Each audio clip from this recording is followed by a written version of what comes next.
Salut, c'est Guillaume. Je vous propose de découvrir un extrait du prochain épisode de Course épique. Course épique, c'est chaque semaine un invité, une course, une histoire hors du commun. Je vous donne rendez-vous tous les mercredis pour découvrir un nouvel épisode et vivre une grande et belle histoire de course. Mais avant ça, place à un extrait de notre prochain épisode. Kylian, comment est-ce que je te trouve aujourd'hui, non pas en termes de géographie, mais plutôt de ton état intérieur? Tu es arrivé aux États-Unis jeudi dernier. Vendredi, il y a eu la Broken Arrow qui est arrivée assez vite et il y a la Western qui arrive encore à grands pas. Est-ce que tu dirais que tu es dans un état de transition ou là, tu es complètement dans ta Western? Non, je dirais, ouais, c'est la semaine de la Western. On est à quelques jours du départ. Et oui, c'est un peu l'objectif de l'année au niveau de course. Donc, ouais, c'est plutôt là, on se repose, on fait des petites sorties pour reconnaître un peu le parcours, parce que ouais, ça fait un moment que j'ai pas fait, donc c'était bien de retrouver des souvenirs. Mais oui, c'est plutôt commencer à préparer les choses pour samedi. On t'a vu là donc sur le format Hassen de Broken Arrow, j'en ai parlé, un format de course court et nerveux. Pourquoi ce choix quelques jours d'un 100 miles? C'est une mise en jambe idéale? C'est pour un peu se reconnecter à un plaisir plus immédiat, sans enjeu vraiment de courir une course de façon très libre?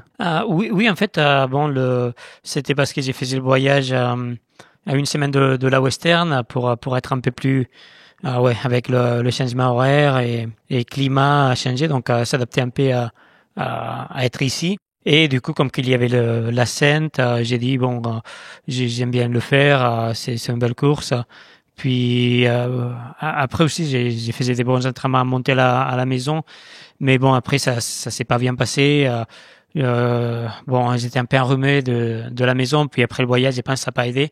Mais bon, en tout cas, j'ai bien profité de la course. Et aussi le week-end avec Broken Arrow, c'était sympa de voir tous les coureurs, de retrouver cette ambiance de course ici aux États-Unis. Ça s'interprète, ça, une course comme celle-là ou des entraînements dans les jours qui précèdent un grand rendez-vous? Est-ce qu'on peut tirer des enseignements sur son état de forme ou c'est finalement très compliqué à interpréter? Oui, je dirais... Oui, on peut tirer des enseignements, mais en fait, c'est à la fin de la préparation, donc il n'y a rien qu'on peut changer. Et c'est juste, il faut bien, je pense, là, c'est plus aux sensations de voir comment on se sent, comment on s'est préparé, quel type d'entraînement. Donc, je dirais, c'est pas le résultat d'une course ou d'une session d'entraînement qui va changer l'état d'esprit, parce qu'en fait, c'est juste, une séance, isolé, ça porte pas grand-chose, je dirais. C'est une période que tu aimes bien, mais en général, à l'affûtage, quand ça commence à redescendre un petit peu la préparation, ou est-ce que psychologiquement, c'est pas très simple de réduire un peu les volumes comme ça? Ouais, c'est simple, ou c'est ça, je dirais, c'est vrai que quand on est à la maison, on s'entraîne plus, et puis après, avec la vie en famille, on n'a pas beaucoup de temps de repos.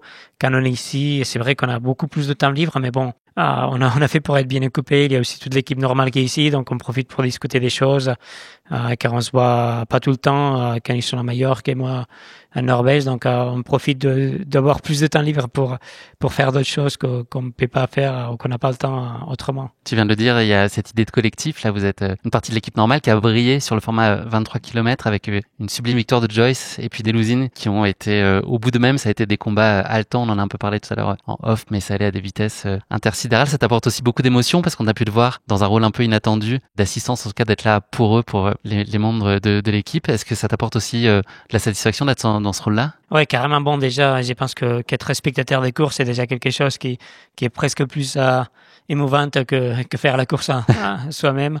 Et puis voir la bataille, je pense que c'était super beau chez les filles, chez les mecs.